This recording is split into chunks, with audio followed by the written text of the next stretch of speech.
여러분 안녕하십니까? 1월 7일 금요일 뉴스투데이 강원입니다.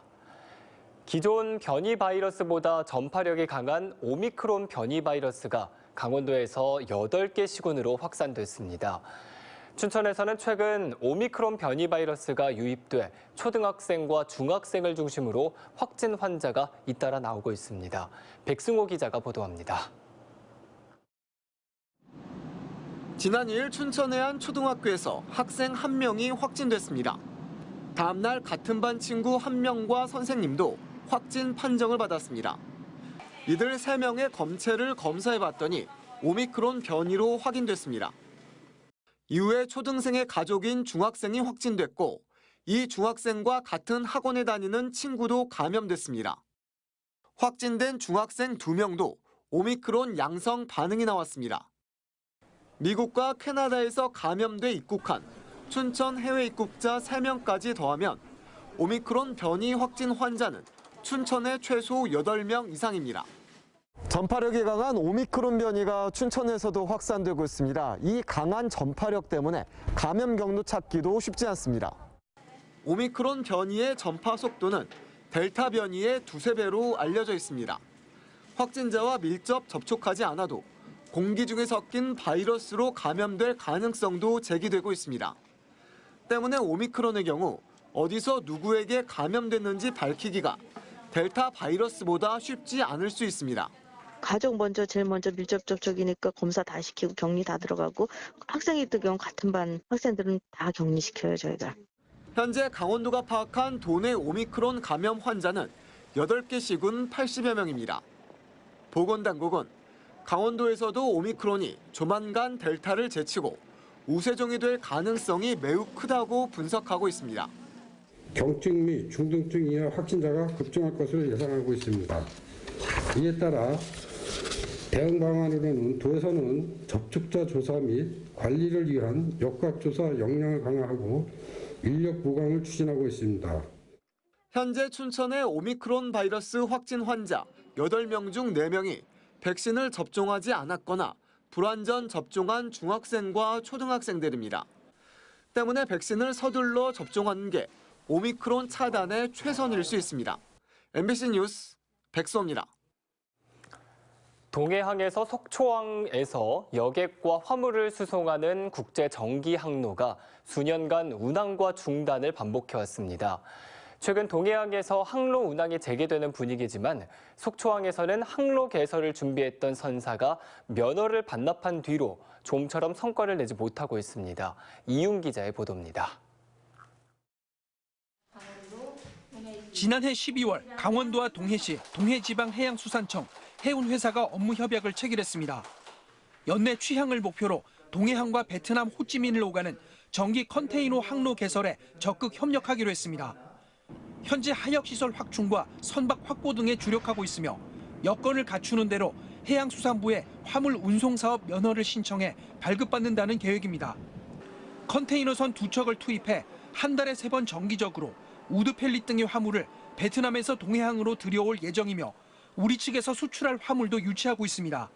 6월 취항 예정이거든요. 그래서 그때까지 이제 저희가 물동량을 확보를 해야 되기 때문에 이런 물동량 유치 활동을 계속하고 또 저희 영동 지역에 있는 남동발전 우드 펠릿 물동량 확보를 해서 계속 좀 협의를 하고 있고 이런 상황입니다, 지금. 취항 10년 만에 폐업했다가 지난해 초 다른 선사가 운항을 재개한 동해항에서 러시아, 일본을 잇는 정기 항로도 화물만큼은 괜찮은 실적을 내고 있습니다. 코로나19 여파로 여객은 태우지 못하는 열악한 상황에서도 지난해 11월까지 75항차에 5,593톤의 화물을 처리했습니다. 차량과 중장비 등 화물 수요가 꾸준히 늘고 있습니다.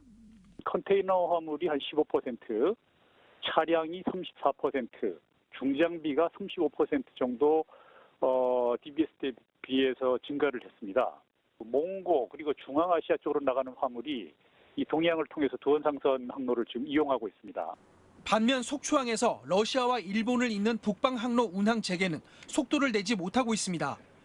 지난 2019년 여객과 화물을 나르는 17,000톤급 카페리를 한 선사가 들여와 항로 개설을 추진했지만 100억 원이 넘는 선박 수리비 부담과 코로나 상황에 따른 여객 확보의 어려움 등으로 지난해 하반기 여객 운송 사업 연허를 반납했습니다. 이후 선박 처분의 실마리를 찾지 못하면서 카페리는 속초항에 발이 묶여 있는 상태입니다. 항만별로 항로 취항의 명암이 엇갈리는 가운데 항내 인프라 여건과 항로 보조금 지원 등이 앞으로 지속적인 항로 운항의 변수가 될 것으로 보입니다. MBC 뉴스 이용입니다. 택시 기사들 바로 옆에 앉아 대담하게 현금을 훔친 20대 남성이 경찰에 붙잡혔습니다. 추정 피해 금액이 많게는 400만 원에 달한다고 하는데요. 이승현 기자의 단독 보도입니다. 어둠이 짙게 내려앉은 시간, 춘천의 한 도로. 모자를 깊이 눌러 쓴 20대 초반의 남성이 손에 큼지막한 패딩 점퍼를 들고 택시 조수석에 앉습니다.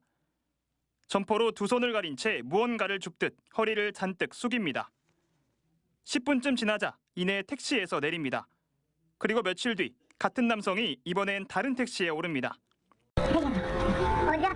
백년동이야. 내가 어디야?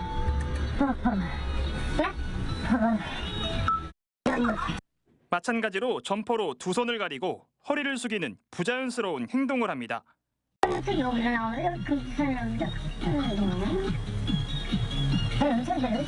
이 남성을 태운 기사들은 적게는 9만 원에서 많게는 50만 원가량을 도난당했습니다. 어느 날은 뭐 10,000원도 못 만져볼 때 있고 어느 날은 뭐 7, 8만 원 들어올 때도 있고 이제 그렇게 해서 이제 10,000원 돈이거든요.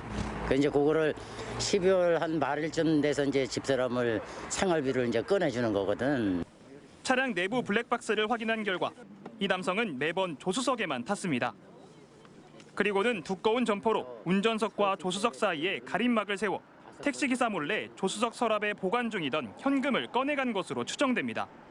일부러 그 제스처를 취하더라고요. 휴대폰을 떨기면서 휴대폰이 떨어졌네 하면서 다치는 소리가 들리더라고요. 기사들의 신고로 남성은 한 차례 경찰 조사를 받고 범행을 시인했지만 풀려난 뒤에도 절도 행각은 계속됐습니다. 정확하게 알고 있는 분들은 지금 한 7, 8명은 정확하게 알고 있고요. 저한테 연락 안 하시고 뭐 그런 분들까지 하면은 법인 택시까지 하면 10여 명 이상이라고 봐야 돼요. 경찰은 체포영장을 발부받고 이 남성을 다시 붙잡아 조사를 벌이고 있습니다. MBC 뉴스 이승현입니다. 최문순 도지사의 강원도청사 이전지 발표를 놓고 반발이 이어지고 있습니다. 시민단체와 지방의회에 이어 최 지사와 소속 정당이 갖고 차기 도지사 출마를 공식화한 원창목 원주시장도 반대 움직임에 가세했는데요. 형식과 내용 모두 잘못됐다며 결정 철회를 요구했습니다. 조성식 기자입니다. 원창목 원주시장이 강원도청사 이전 결정에 공개적으로 반대 의사를 표명했습니다. 최문순 도지사의 발표가 졸속적인 결정이라고 단언했습니다. 공론화를 통한 도민 참여와 수기 과정이 결여된 무책임한 결정이며 최소한의 형식도 갖추지 못해 절차적 정당성을 인정받기 어렵다며 최 지사에게 재고를 촉구했습니다. 최 지사와 같은 당 소속에다 이미 도지사 출마를 공식화해 입장 표명이 껄끄러운 상황인데도 강한 반대를 표시한 겁니다. 최종 결정은 차기 도정에 맡기겠다던 기존의 공식 입장과도 배치되고 공론화 및 신중한 접근을 주문한 강원도 의회의 의견도 무시된 결정입니다. 전직이 건축사인 원창목 시장은 춘천 캠프 페이지가 도청 이전 부지로 부적합하다는 의견도 내놓았습니다. 우선 해당 부지가 도심에 위치해 교통 대란을 피하기 어렵다는 겁니다. 더욱이 원주시청이나 강릉시청에 비해 근무 인원이 2배가량 많은데 도청사 이전 부지의 면적은 절반밖에 되지 않는 것도 문제라고 지적했습니다. 좁은 땅에 지하를 깊게 파고 건물을 높게 올릴 수밖에 없는데 공사비 부담은 커지고 이용자 불편도 초래하는 비효율적 청사가 될 것이란 지적입니다. 갈등의 골이 더 깊어지기 전에 결정을 철회하고 충분한 공론화 과정을 거쳐 합리적이고 발전적인 결정이 다시 내려지기를 기대합니다. 한편 원주와 영월, 평창과 정선 지역의 번영회에서도 반대 성명을 내놓고 있습니다. 도청 이전 논란을 종식시키겠다는 최문순 지사의 결정이 오히려 갈등의 불씨를 도 전역으로 확산시키는 모양새로 흐르고 있습니다. MBC 뉴스 조성식입니다. 강원도 공식 온라인 쇼핑몰인 강원마트가 오는 2월 2일까지 설맞이 선물 대전을 개최합니다. 이번 기획전에는 143개의 강원마트 입점 기업이 참여해 333개의 품목을 최대 60%까지 할인 판매합니다. 특히 오는 21일까지 설 기획전 상품을 5만 원 이상 구매하면 매주 22명에게 5만 원의 적립금을 주는 이벤트도 진행됩니다. 2002년에 개설된 강원마트는 820개의 중소기업과 소상공인들이 입점해 18,200개의 농축수 임산물을 팔고 있습니다. 60대 이상 고령층의 위중증 환자 발생이 줄지 않고 있습니다.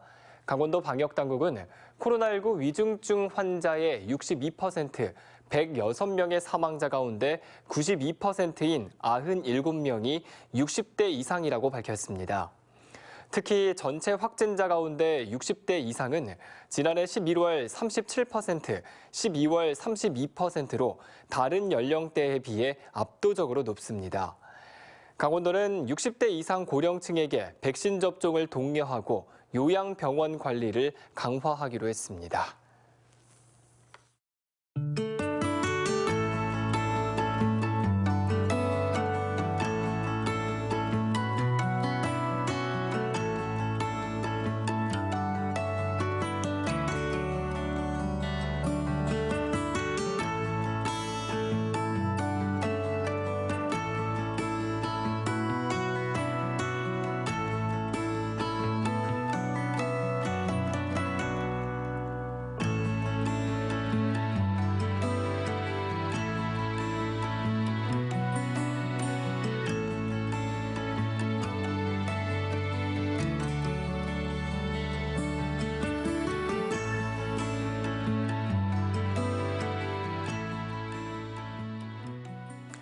대통령 선거 60일 전인 내일부터 정당이나 후보자 명의의 선거 여론조사가 금지됩니다. 강원도 선거관리위원회는 정당이나 후보자가 여론조사를 빌미로 인지도를 높이려는 것을 막기 위해 내일부터는 정당이나 후보자 명의의 여론조사가 금지된다고 밝혔습니다. 또 자치단체장은 각종 행사를 개최 후원하거나 선거대책기구 등에 방문할 수 없다고 덧붙였습니다. 코로나19로 피해를 입은 소상공인들을 돕기 위한 방역지원금 2차 지급이 시작됩니다. 중소벤처기업부는 전국 248만 개 업체를 대상으로 소상공인 방역지원금 100만 원을 지급합니다. 2차 지급 대상은 지난해 재난지원금을 받거나 코로나19로 간접 피해를 입은 소상공인입니다. 특히 숙박업과 여행업, 이미용업 등도 그 대상에 포함됐습니다. 어제 끝자리가 짝수인 사업체에 이어 오늘은 홀수인 사업체가 그리고 내일부터는 홀짝의 구분 없이 신청할 수 있습니다.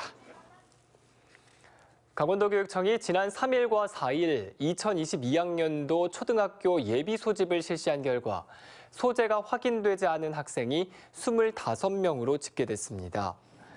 소재 확인 중인 학생은 지역별로 춘천 7명, 원주 8명, 강릉 4명, 인제 3명 등 모두 25명입니다. 도교육청은 경찰과 지자체와 함께 미확인 아동의 소재를 모두 확인하고 아동의 소재와 안전이 불확실한 경우 경찰에 수사를 의뢰할 방침입니다. 원주지방환경청의 비저모염관리지원센터가 올해도 흙탕물 저감 사업을 이어갑니다. 비저모염관리지원센터는 지난해까지 평창과 홍천에 계단식 밭 5곳을 시범 조성했으며 양파망 고랑댐을 설치하기 위해 비저모염 관리지역 5개 시군 50개 농가에 2만 5천 개의 양파망을 보급했다고 밝혔습니다. 이어 올해는 하천변 완충지대 시범 조성과 주민 참여형 거버넌스 구축 등에 중점을 두고 흙탕물 저감을 이어간다는 계획입니다. 한편 계단식 밭의 경우 조성 후 흙탕물 87.8%가 줄어들었고 양파망 고랑댐은 82%의 흙탕물이 저감된 것으로 확인됐습니다. 주변의 어려운 이웃들을 돕는 춘천의 선한 이웃 마을 돌봄 프로젝트가 보건복지부 장관상을 수상했습니다. 춘천시는 마을 돌봄 인프라 구축과 공공서비스 강화, 주민이 주도하는 지역 보호 체계가 구축된 점이 높은 평가를 받아 수상한 것으로 자체 평가했습니다.